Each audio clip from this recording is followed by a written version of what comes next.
로마서 16장, 바울 사도가 정말 마지막으로 지금 사람들에게 하는 말씀을 우리가 대하고 있습니다. 그런데 이 내용이 서산대사에 전하는 얘기와는 색깔이 완전히 다릅니다. 서산대사는 무엇이라고 합니까? 왜 그렇게 인생을 사느냐? 왜 그렇게 살아왔느냐? 이렇게 충고하고 또 꾸짖는 내용이 이 서산대사의 글 전체를 이루고 있습니다.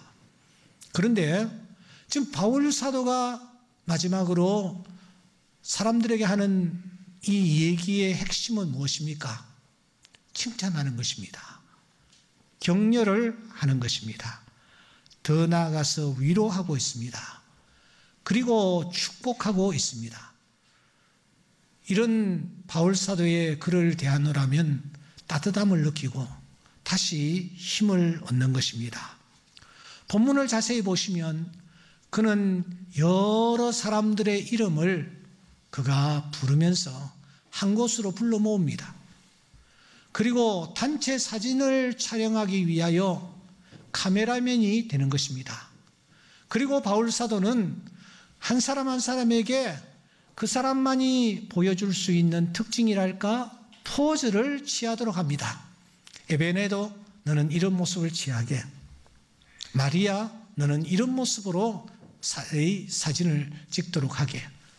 마치 최후의 만찬 사진을 대하노라면 거기에 있는 13사람, 예수님을 포함하여 13사람의 그 표정과 모습과 제스처를 통하여 그 사람이 지금까지 어떻게 살아왔으며 그 사람이 지금 어떤 생각을 하며 그 사람이 앞으로 어떻게 살아갈 것인지를 우리가 짐작할 수 있는 것처럼 이 로마서 16장에 등장하고 있는 사람들의 면면을 살펴보면 이 사람들이 지금까지 어떻게 살아왔는지 앞으로 어떻게 살아갈 것인지에 대한 대강의 그림을 우리가 그릴 수 있는 아주 중요한 장이 아닐 수가 없습니다.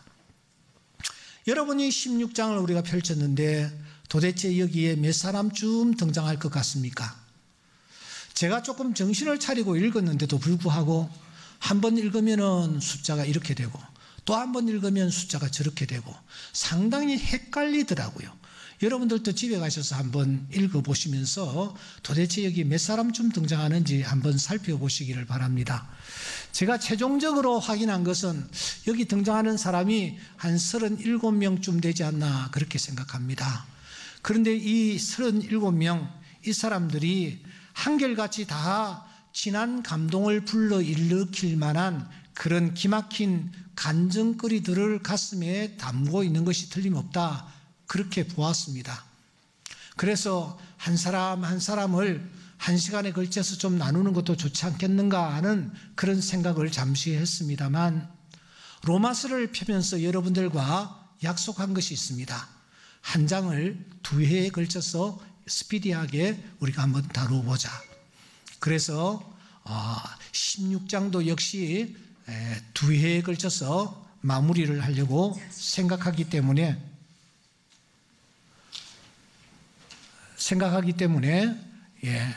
오늘 여기에 있는 37명의 이 사람들을 다 다룰 수는 없을 것 같습니다. 하지만 우리에게 큰 은혜를 끼치는 사람들은 우리가 그냥 놓칠 수가 없는 것입니다. 여러분, 이 16장을 읽으시면서 어떤 사람이 제일 먼저 눈에 들어오시나요? 어떤 사람이 제일 먼저 눈에 들어옵니까? 제 눈에는 제일 처음 언급된 베베라는 그런 자매가 눈에 들어옵니다. 왜냐고요?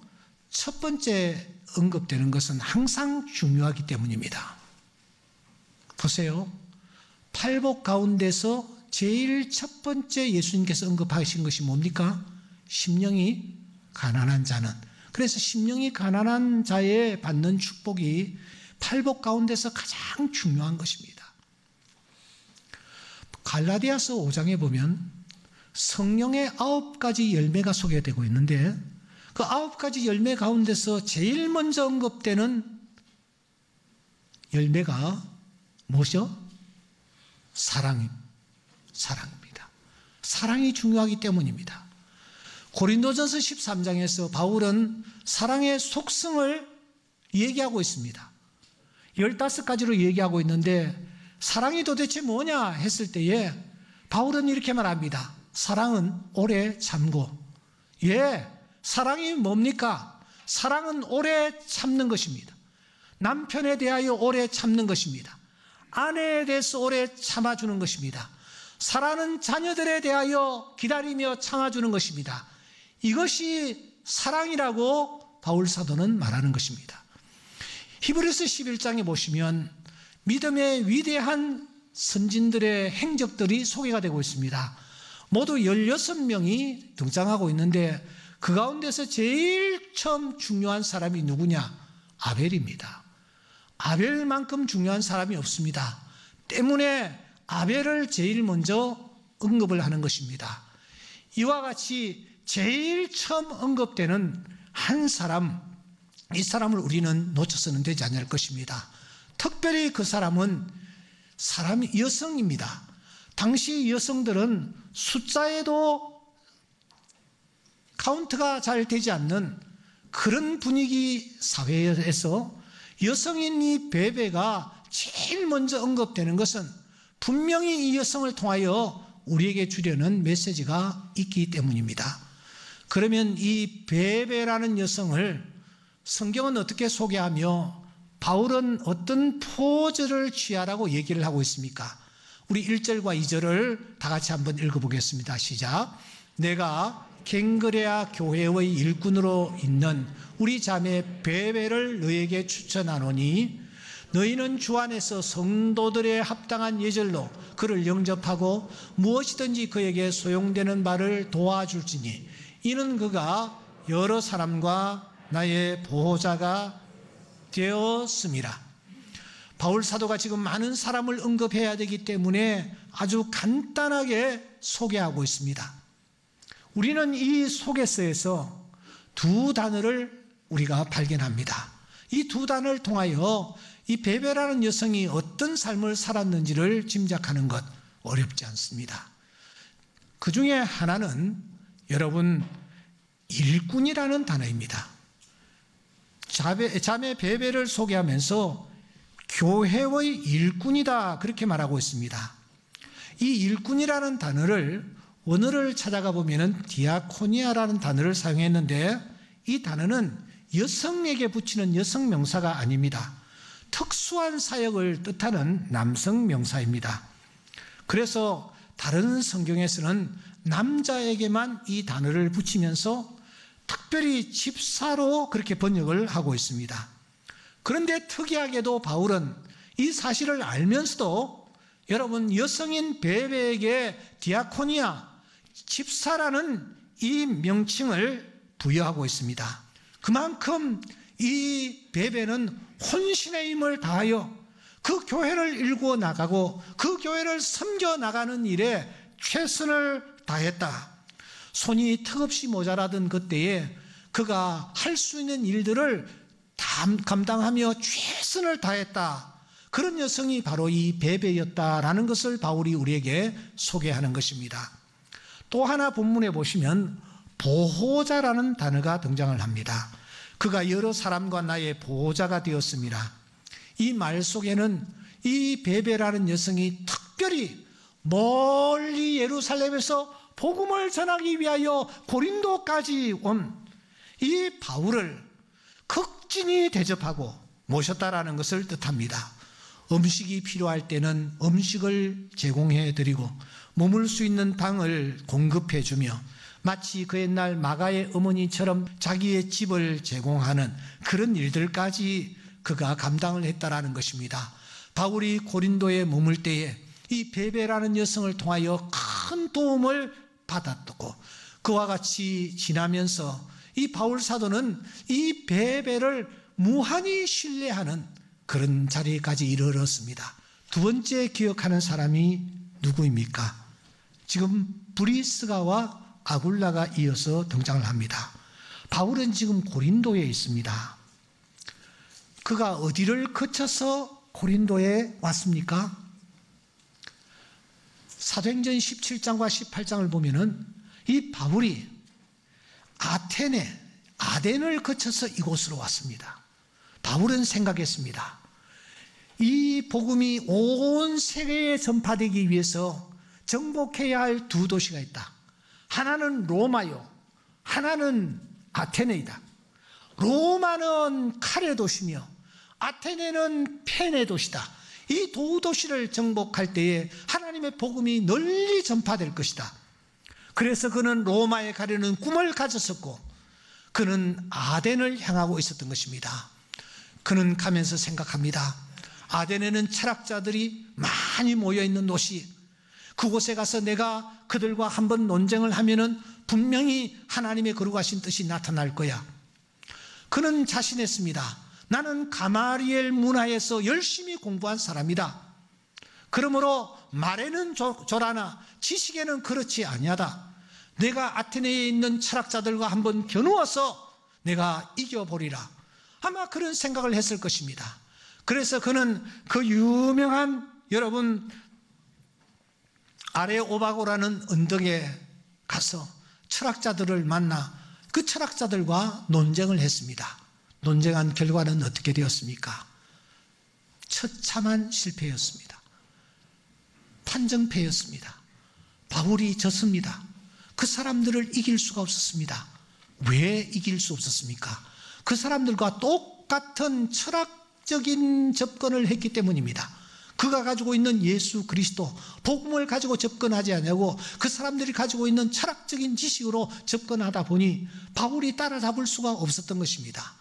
그 사람들에게 철저하게 패배한 바울 사도가 머리를 감싼 채 홀로 왼쪽에 지중해를 두고 그가 지금 아테네에서 고린도를 향하여 터벅터벅 걸어가는 것입니다. 그는 지금 완전히 번아웃된 상태였습니다. 아무도 없는 고린도에 그가 이르렀을 때에 놀랍게도 한 부부가 등장을 합니다. 바로 브리스가와 아굴라 부부입니다. 이들이 기다렸다라는 듯이 바울 사도를 만난 것 아닙니까? 서로 대화를 나누어 보니 직업이 같은 거예요. 천막을 만드는 직업을 함께 하고 있는 것입니다. 그래서 평일날에는 천막을 같이 만들면서 얘기를 나누고 안식일에는 또 해당에 들어가서 말씀을 나누고 그러던 중에 바울 사도가 개설한 제자훈련에 이 브리스가와 아굴라 부부가 참여하는 것입니다. 그리고서는 바울 사도의 목회 철학과 바울 사도의 비전을 함께 공유하게 됩니다. 그때부터 이 브리스가와 아굴라 부부는 완전히 바뀌었습니다. 어떻게 바뀌었습니까? 여러분 3절과 4절을 우리 다 같이 한번 읽어보겠습니다. 시작. 너희는 그리스도 예수 안에서 나의 동역자들인 브리스가와 아굴라에게 문안하라. 그들은 내 목숨을 위하여 자기들의 목까지도 내어놓았나니 나뿐 아니라 이방인의 모든 교회도 그들에게 감사하느니라. 여기에 여러분 동역자라는 단어가 등장합니다. 돕는 사람, 측근에서 손을 서로 맞잡는 사람을 뜻하는데 성경에서는 이 동역자라는 단어를 아무에게나 붙이지 않습니다. 바울은 디모데를 동역자라고 부릅니다. 바울은 디도를 동역자라고 부릅니다. 바울은 빌레몬을 동역자라고 부릅니다. 디모데와 디도와 빌레몬의 공통점은 무엇입니까? 이 세 사람은 그 당시 목회자였습니다. 오늘날로 치면은 목사들이었다라는 것입니다. 바울 사도가 동역자라고 부를 때에는 목회자, 목사를 향하였으만 동역자라고 불렀습니다. 그런데 브리스가와 아굴라는 목사가 아닙니다. 이들은 평신도였습니다. 그런데 동역자라고 스스럼없이 부르는 것입니다. 무엇을 뜻합니까?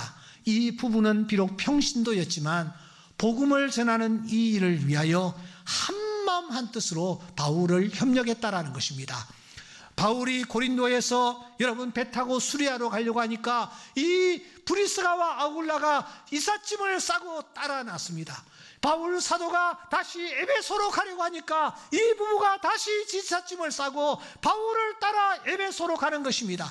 복음을 전하려 가려는 바울 사도와 똑같이 협력하는 그런 귀한 모습을 보여주었던 것입니다. 시간 관계상 여러분, 이제 마지막에 등장하는 사람을 우리가 생각해야 될 것 같습니다. 마지막 13절에는 이런 말씀이 있습니다. 우리 다 같이 한번 읽어볼까요? 시작. 주 안에서 택하심을 입은 루포와 그의 어머니에게 문안하라. 그의 어머니는 곧 내 어머니라. 여기에 루포와 그의 어머니가 등장합니다. 하지만 이들의 흔적은 사실 예수님께서 골고다에서 십자가에 못 박혀 돌아가실 그 현장에서 우리는 발견을 합니다. 주님은 비아돌로사의 길을 십자가를 메고 올라가셨습니다.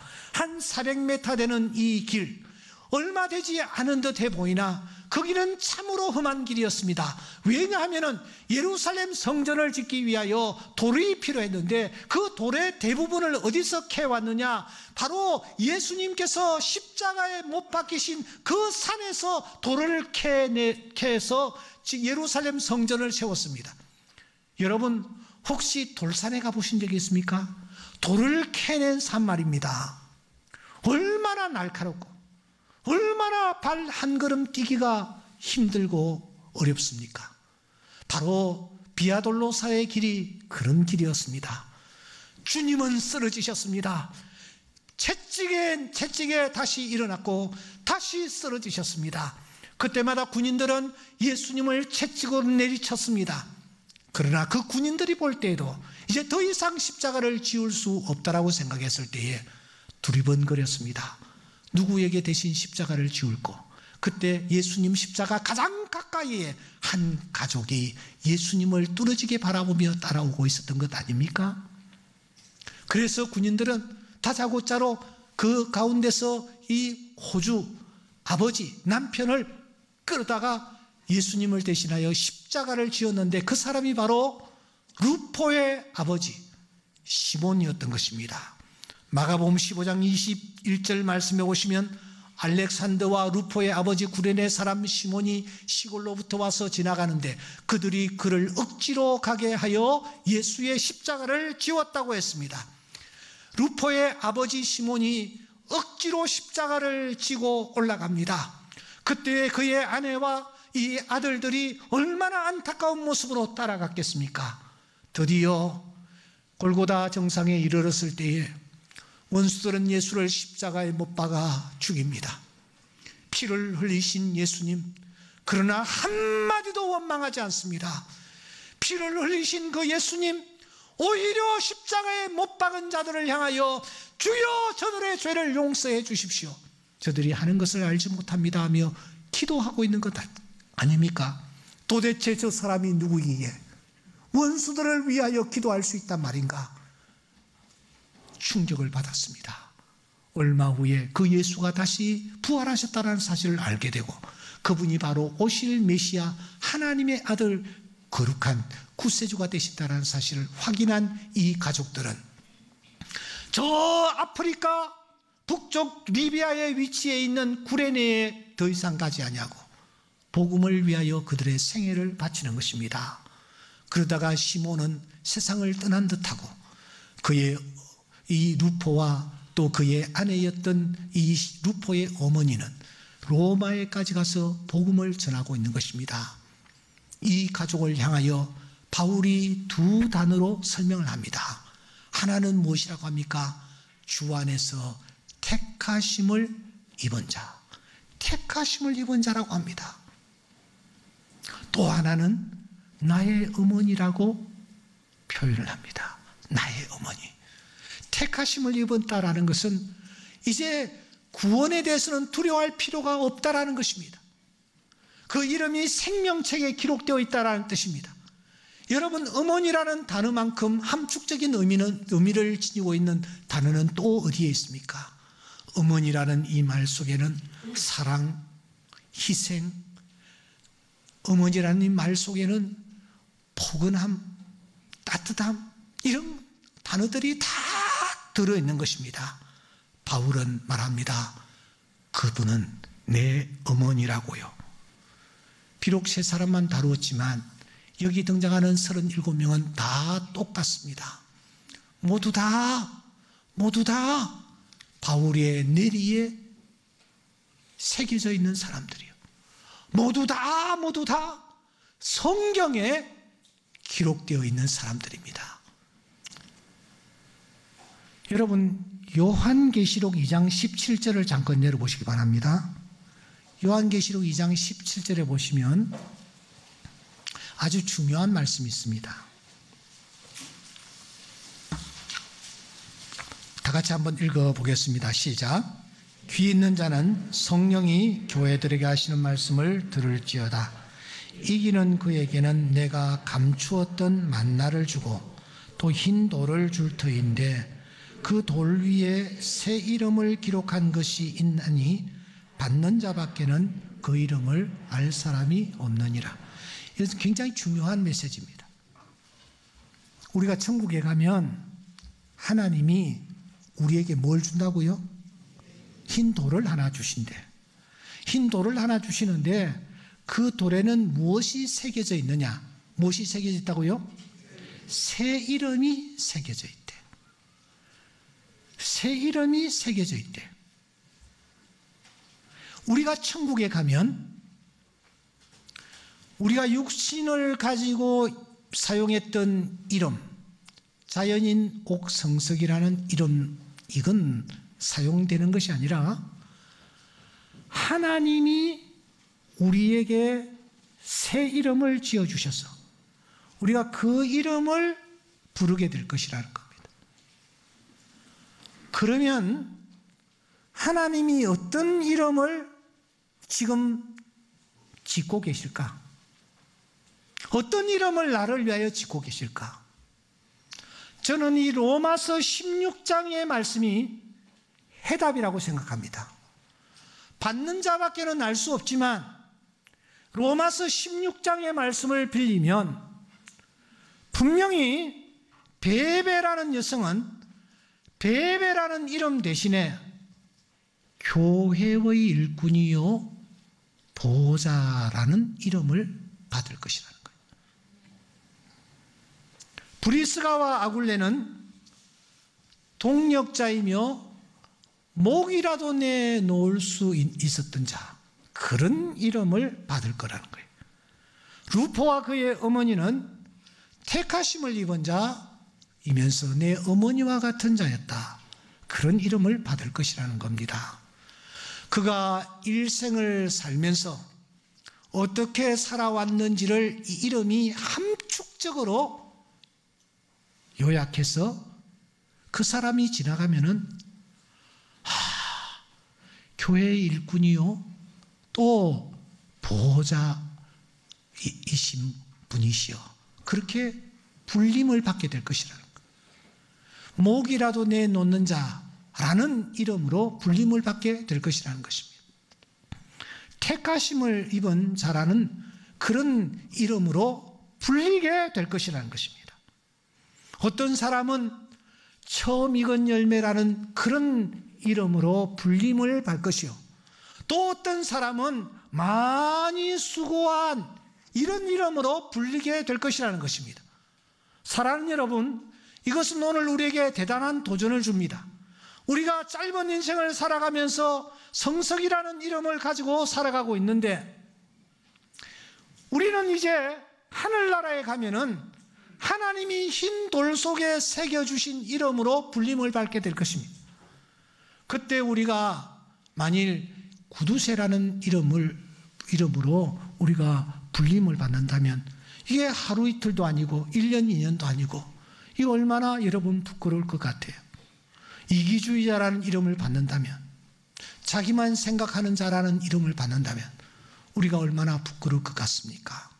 사랑하는 여러분, 우리가 천국에 갔을 때에 하나님께서 우리에게 던져주시는 흰 돌에 새겨주시는 그 이름 때문에 우리가 기뻐하고 감사하고 자랑스럽게 생각하며 영원히 하나님과 동거하며 살아가기 위해서는 우리가 남은 생에 그 이름에 걸맞는 그런 삶을 살아가야 될 줄 믿습니다. 이 은혜가 오늘 예배에 참여한 모든 분들에게 넘칠 수 있기를 주의 이름으로 축원합니다.